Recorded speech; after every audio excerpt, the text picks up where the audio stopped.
తాకట్టు పెట్టిన party YCP party, BJP పార్టీకి. అధికారంలో 5 సంవత్సరాలు ఊడిగలు చేయడమే కాకుండా ఇప్పుడు కూడా స్పీకర్ విషయంలో, మొన్న జరిగిన స్పీకర్ ఎన్నికల విషయంలో మళ్ళీ అదే బీజేపీ పార్టీకి మద్దతిచ్చాడు జగన్మోహన్ రెడ్డి గారు. మణిపూర్ ఘటనలతో సహా మొత్తం ఏది చూసుకున్నా కూడా బీజేపీ పార్టీతోనే ఉన్నాడు జగన్మోహన్ రెడ్డి గారు. మరి బీజేపీ పార్టీకి తొత్తుగా ఉన్నది, తోక పార్టీగా ఉన్నది, ఉంచుకున్న పార్టీగా ఉన్నది వైసీపీ పార్టీ. మళ్ళీ చెప్తున్నాం, కాంగ్రెస్ పార్టీ ఒక నిబద్ధత కలిగిన పార్టీ, నిజాయితీ ఉన్న పార్టీ. మేము ఎవరికి అక్రమంగా ఏ పార్టీతో పొత్తులు పెట్టుకోలేదు, సంబంధాలు పెట్టుకోలేదు వైసీపీ పార్టీ లాగా. మళ్ళీ చెప్తున్నాం, రాజశేఖర్ రెడ్డి గారు is a Congress man. Telugu Desam party నాయకుల్ని, కార్యకర్తలకి అందరికీ కూడా హెచ్చరిస్తున్నాం, రాజశేఖర్ రెడ్డి గారి విగ్రహాల జోలికి వెళ్ళకండి. వైసీపీకి వైఎస్ఆర్ కి సంబంధం లేదు. యువజన శ్రామిక రైతు పార్టీ జగన్మోహన్ రెడ్డి గారి పార్టీ. రాజశేఖర్ రెడ్డి గారు is a Congress man. Rajasekhar Reddy గారి విగ్రహాల జోలికి మళ్లీ వెళ్లారు అంటే నేనే వెళ్లి ఆ విగ్రహాల దగ్గర ధర్నా చేస్తా.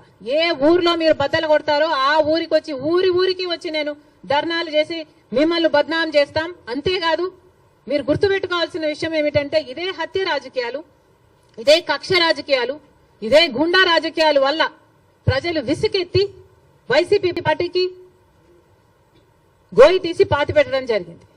మళ్ళీ అదే తెలుగుదేశం పార్టీకి జరగకుండా చూసుకోండి. Thank you very much.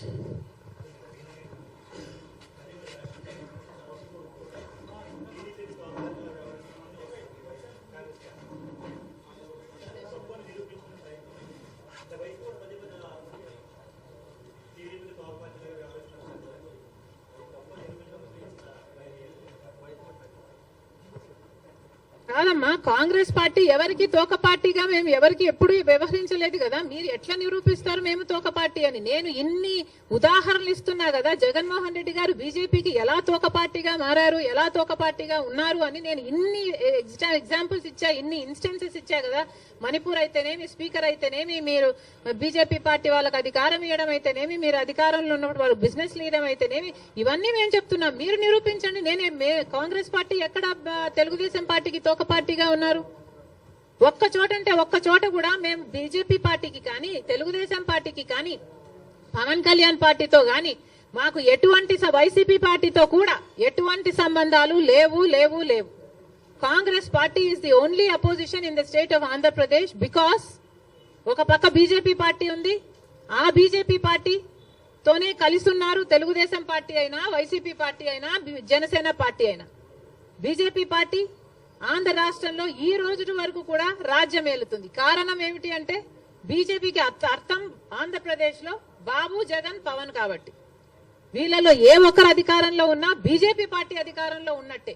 ఎందుకంటే బీజేపీ పార్టీతో వీళ్ళు పొత్తులు పెట్టుకున్న పార్టీలు. ఒకరు సక్రమంగా పెట్టుకుంటే ఇంకొకరు అక్రమంగా పెట్టుకున్న పార్టీలు, అంతే తేడా. ఒకరు బహిరంగంగా పెట్టుకుంటే ఇంకొకరు రహస్యంగా పెట్టుకున్నారు, అంతే తేడా.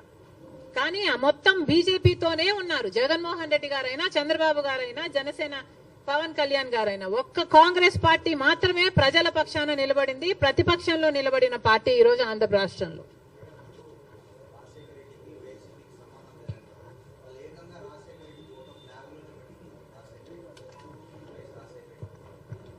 రాజశేఖర్ రెడ్డి గారి ఫోటోను ఇక్కడ అక్కడ పెట్టుకుంటే సరిపోతాయా? ఇక్కడ ఉండాలి. ఇక్కడ ఉంటే రాజశేఖర్ రెడ్డి గారి ఆశయాలు ఈ రోజు నిలబడిండు. ఇక్కడ లేదు కాబట్టే రాజశేఖర్ రెడ్డి గారి జలయజ్ఞాన్ని గాల్లోకి వదిలేశారు, రాజశేఖర్ రెడ్డి గారి ఫీజు రీయింబర్స్మెంట్ గాల్లోకి వదిలేశారు. ఇక్కడ లేదు కాబట్టి రాజశేఖర్ రెడ్డి గారి ఆరోగ్యశ్రీకి కూడా బాకీలు పెట్టారు. రాజశేఖర్ రెడ్డి గారు అంతగా చెప్పుకుంటున్నారు కదా. మరి రాజశేఖర్ రెడ్డి గారి వర్ధంతి మొన్న జరిగిందయ్యా, 75వ వర్ధంతి. ఏం చేశారో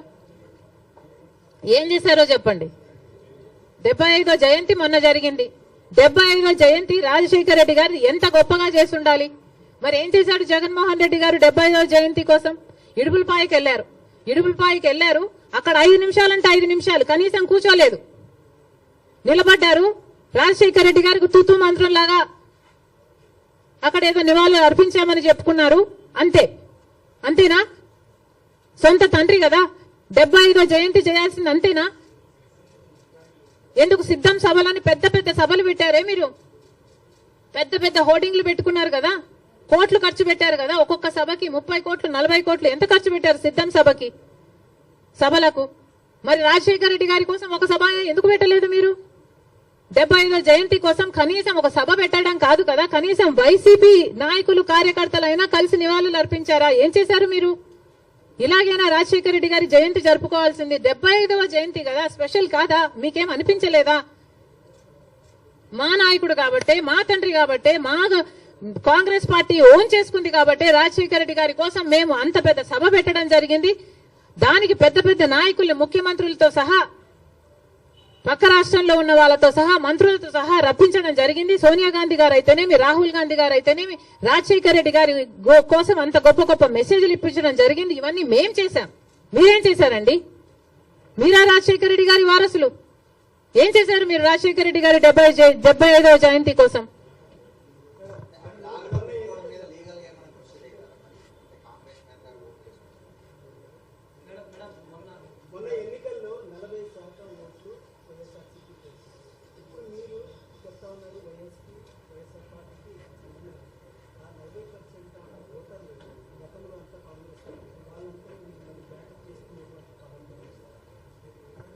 తప్పకుండా చేస్తాం.